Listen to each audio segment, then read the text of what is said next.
आज बेहद खिला हुआ बहुत खूबसूरत दिन है और यहाँ से रक्षा मंत्री, फ्रांस के रक्षा मंत्री पहले जाती हुई, फिर उसके बाद भारत के रक्षा मंत्री, वायुसेना प्रमुख वहाँ पर मौजूद हैं। और इस सर्वधर्म सभा के बाद जो एयर शो है जिसका आयोजन किया गया है, जिसमें तमाम एयरक्राफ्ट जो है वो अपने करतब दिखाएंगे और बिल्कुल अंत में सारंग की करतब जो सारंग की वो भी मौजूद होगी। मनीष इस वक्त हमारे साथ मौजूद है। मनीष, वो ऐतिहासिक लम्हा, वो तस्वीरें हम लगातार उसके गवाह बन पा रहे हैं। अभी हमने देखा प्रार्थना सभा, अब एयर शो की तरफ रवानगी है। उसके बारे में क्या तस्वीर थोड़ी आप बताएंगे, दिखाएंगे? देखिए सचिन, अगर आप हमारे पीछे देखें तो यहाँ 2 वाटर कैनन लगे हुए हैं अगर, और इसी के ज़रिए जो रफाल को वाटर कैनन के थ्रू गुजरेगा। एक तरीके से ये जिस तरीके जब भी हम कोई नए हथियार या फाइटर जेट शामिल करते हैं तो ये एयरफोर्स का अपना एक परंपरा है, ट्रेडिशन है, वेलकम करने का तरीका है। आपने देखा कि अभी थोड़ी देर पहले ही जो सर्वधर्म पूजा है वो संपन्न हुई है। इसके बाद रफाल जेट का जो यहाँ पर कार्यक्रम है वो शुरू होने जा रहा है। पूरे स्टेज को यहाँ सजाया गया है। यहाँ पर रक्षा मंत्री राजनाथ सिंह संबोधित करेंगे एयरफोर्स के जो भी अधिकारी हैं, एयरमैन हैं, उनके साथ फ्रांस के रक्षा मंत्री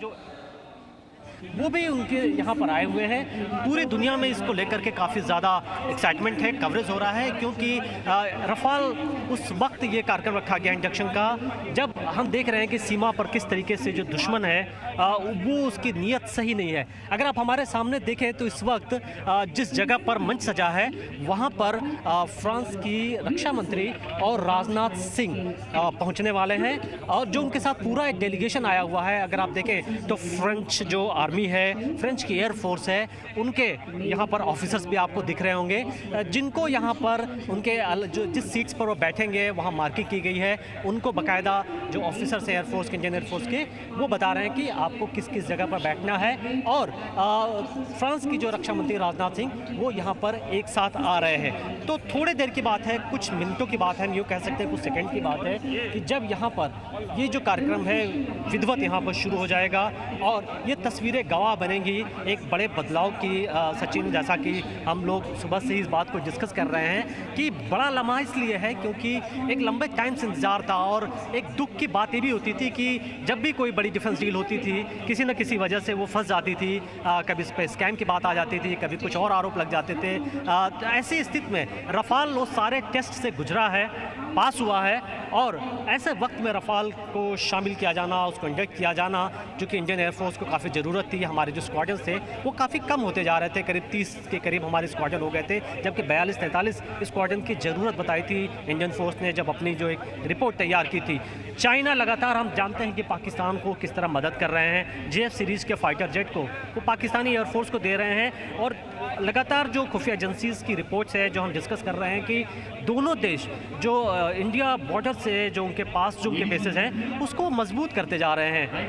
नए नए उनके बेसेस बन रहे हैं। चाइना अपने बेसेस में कई बॉम्बर्स की तैनाती कर रहा है, वो भी कई फाइटर जेट्स की तैनाती कर रहे हैं, और अगर हमने मैच नहीं किया दुश्मन की ताकत से तो हमारे लिए बहुत नुकसानदेह होगा। और इसी वजह से और जल्दी से जल्दी फाइटर जेट्स भारतीय एयरफोर्स में शामिल हो। जो 36 रफाल जेट्स हैं वो 2021 तक आने हैं। ये बेहतर होता और पहले ये रफाल आ जाते, क्योंकि कहीं ना कहीं लगातार चीन की तरफ से हमें चुनौती मिल रही है। तो हम आपको दोबारा स्टेज पर लेके चलते हैं और आपको यहाँ दिखा रहे हैं कि सारे जो VVIPs यहाँ पर आ चुके हैं और थोड़ी देर में ये कार्यक्रम शुरू होने जा रहा है। ठीक है, थोड़ी देर में कार्यक्रम शुरू हो जाना है। बेहद विहंगम और बेहद खूबसूरत वो तस्वीरें भी रहने वाली हैं, और उसका तो कोई मुकाबला ही नहीं। जब हमने देखा है कि 26 जनवरी रिपब्लिक डे परेड के वक्त भी जब एयर शो होता है, और कुछ वैसा ही दृश्य आज इस आसमान में, इस आकाश में देखने को मिलेगा। और कर्नल तेजटिक को एक छोटा सा कमेंट आपका, काफी देर से आप भी इंतजार कर रहे हैं, लेकिन आप देख रहे हैं लगातार वो तस्वीरें आ रही थी, और आप तो इन तस्वीरों का पहले से ही गवा रहे हैं, पाट रहे हैं। पहले सर्वधर्म सभा, फिर उसके बाद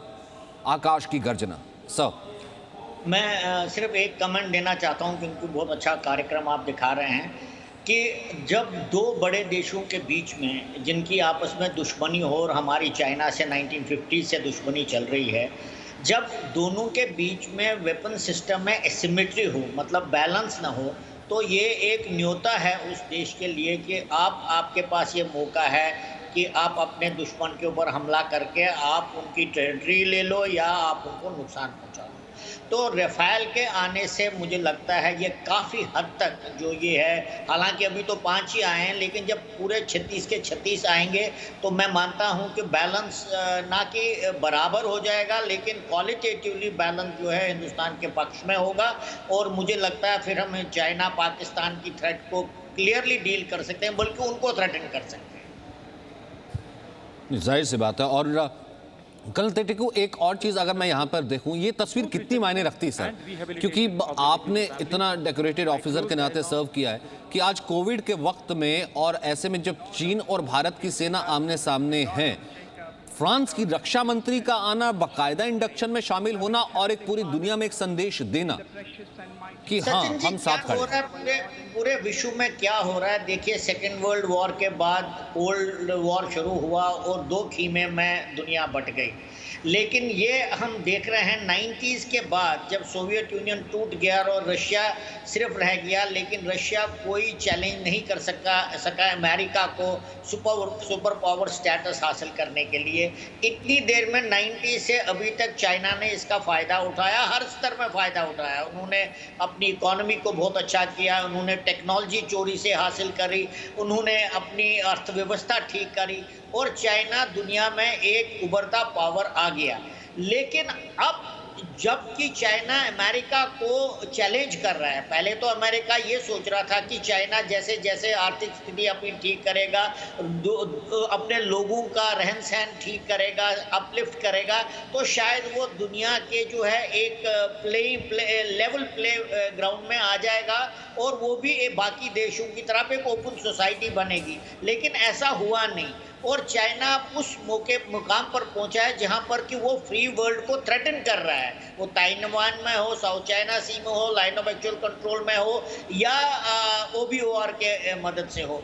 तो इस वजह से जो बैलेंस ऑफ पावर है उसमें एक बड़ी शक्ति उभरने के लिए जो चाइना कर रहा है अभी, वो फ्री वर्ल्ड को मंजूर नहीं है। और ये जो ओपनली हम आज देख रहे हैं कि फ्रांस के रक्षा मंत्री यहाँ हैं, ये इस बात का संकेत है कि विश्व में जो है एक अब अलग फ्री वर्ल्ड का एक अलग ब्लॉक बन रहा है और चाइना के साथ जो, और मैं तो कह ही रहा हूँ ना कर्नल टिक्कू, मैं कह रहा हूँ सुबह से कि ये तस्वीर जो है ये गेम चेंजिंग वाली तस्वीर नहीं है, गेम चेंजर वाली तस्वीर नहीं है, ये वर्ल्ड ऑर्डर चेंज करने वाली तस्वीर है।